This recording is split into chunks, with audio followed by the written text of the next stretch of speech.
हमने शहर को दी एक नई पहचान, हम हैं सिंघानिया बिल्डकॉन।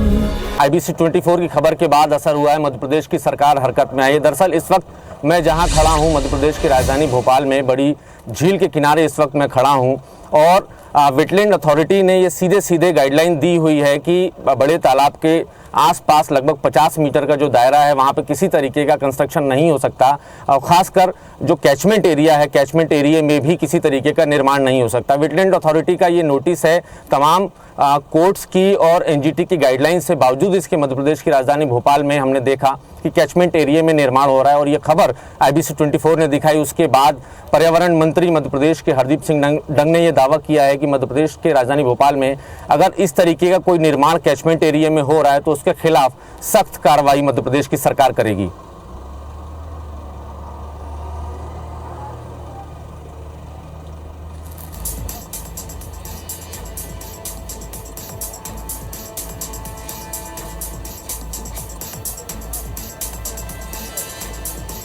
शिखिल,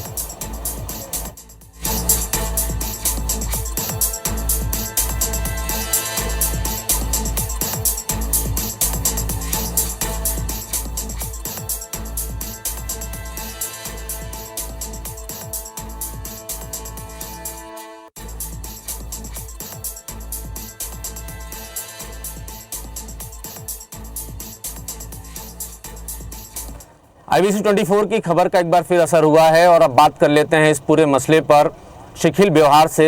शिखिल व्यवहार लगातार नगरीय प्रशासन विभाग देखते रहे हैं और वो बताएंगे किस तरीके से राजधानी भोपाल की जो बड़ी झील है और उसके आसपास के कैचमेंट एरिया में किस तरीके का अवैध निर्माण हुआ है और रामसर साइट का दर्जा बड़ी झील रखता है, बावजूद इसके प्रशासन की नाक के नीचे इस तरीके से निर्माण कार्य चलते रहे और लगभग कैचमेंट एरिया में 100 ऐसे गांव हैं जहां की ज़मीनें बेशकीमती हैं और वहां पर लगातार इस तरीके से अवैध निर्माण हो रहा है। शिखिल, आप बताइए किस तरीके से प्रशासन की नाक के नीचे इस तरीके से अवैध निर्माण हो रहा है और जो गाइडलाइंस हैं, जो हाई कोर्ट के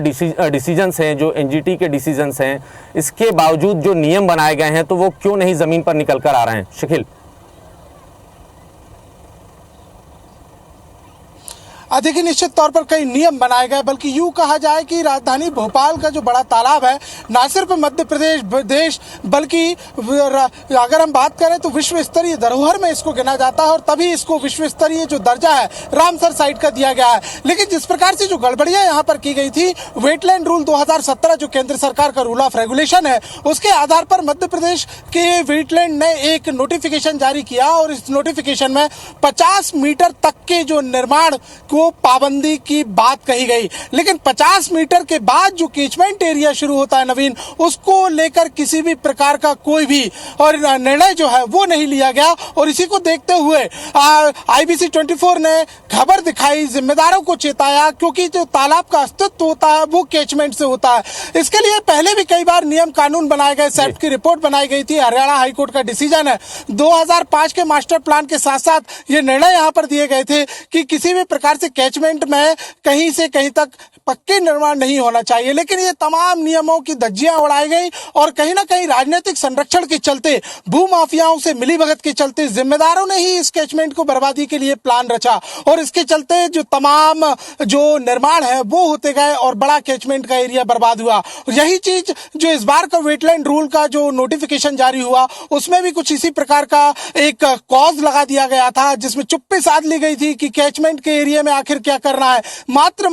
50 मीटर के एरिया को संरक्षित कर जो पूरा करोड़ों की बेशकीमती, अरबों की जो बेशकीमती जमीन है उसे कहीं ना कहीं छोड़ दिया गया था और इसी को देखते हुए IBC ने इस पूरे मामले को उजागर किया, चेताया और इसके बाद जो पर्यावरण मंत्री हरदीप सिंह डंग, उन्होंने IBC से बातचीत के दौरान ये कहा कि किसी भी प्रकार से कैचमेंट को बर्बाद नहीं होने दिया जाएगा। और इतना ही नहीं बल्कि उन्होंने ये भी कहा है कि कैचमेंट जो होता है वो कहीं ना कहीं तालाब के अस्तित्व के साथ साथ इससे जुड़े हुए लाखों जीव जंतुओं के लिए एक पनाहगार के समान होता है। और राजधानी भोपाल का जो वेटलैंड है वहां लगभग भोज वेटलैंड के ही तहत 17 लाख पेड़ लगाए गए, उन पेड़ों को तक भुला दिया गया। और इस जी नवीन,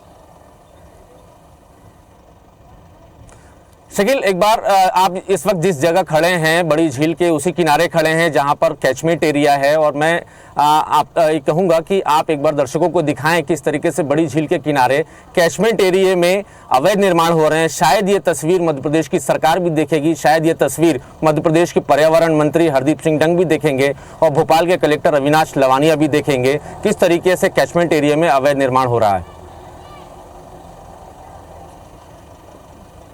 देखिए, अभी फिलहाल मैं बात करूं तो मैं खानू गांव पे खड़ा हुआ हूं। मेरे पीछे आप देख सकते हैं तस्वीर में कि ये बड़ा तालाब है और उसी से लगा हुआ ये जो पूरा क्षेत्र है, लगभग 50 नहीं बल्कि ये तो 20 मीटर के दायरे की बात होगी। हम देख सकते हैं कि जो अवैध निर्माण है वो आपको यहाँ पर दिखाई देंगे। ये जो पूरे निर्माण किए गए हैं, पक्के निर्माण किए गए हैं और सालों से निर्माण किए गए हैं। कई नोटिस यहाँ पर जारी किए गए, कई बार इस बात का दावा किया गया कि इन्हें हटाया जाएगा। हाईकोर्ट से लेकर एनजीटी और एनजीटी से लेकर वेटलैंड प्राधिकरण तक हजारों शिकायतें दर्ज है। इतना ही नहीं बल्कि मास्टर प्लान 2005 से लेकर 2031 के लंबे सफर में भी इस मामले को लेकर निर्णय नहीं हो पाया। ये वही तस्वीरें हैं जो इस तालाबी की बर्बादी को साफ तौर पर यहाँ पर जगजाहिर करती हुई नजर आती हैं। पक्के निर्माण हमको यहाँ पर दिखाई देते हैं कि तमाम जो निर्माण है वो कर लिए गए, लेकिन कहीं से कहीं तक जो कार्रवाइयां होती हैं नियमों के तहत वो नहीं की गई। जबकि स्पष्ट तौर पर सैफ की रिपोर्ट की हम बातचीत करें या सरकार के